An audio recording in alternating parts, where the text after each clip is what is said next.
Jumat 28 Juli 2017, jemaah calon haji dari Kloter 1 Embarkasi Makassar akan berangkat perdana pada musim haji tahun ini. Saat ini 450 jemaah calon haji sudah berada di Asrama Haji Sudiang Makassar. Para CJH ini terdiri dari umur 24 tahun hingga 89 tahun dengan waktu tunggu 7 tahun terdaftar sejak tahun 2010. Setiap kloter akan didampingi oleh 5 petugas medis agar para jemaah dapat dengan mudah dilayani khususnya untuk kesehatannya. Kepala Kantor Wilayah Kementerian Agama Provinsi Sulawesi Selatan, Abdul Wahid Tahir, mengatakan kloter pertama Makassar ini jumlahnya sama dengan kloter lainnya yakni 450 CJH.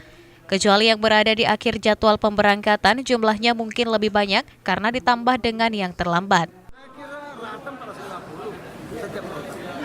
Kecuali mungkin di akhir kloter itu ini yang gabung dengan embarkasi lain. Kalau ini sebab kloter 1 sampai 34 itu para sebab.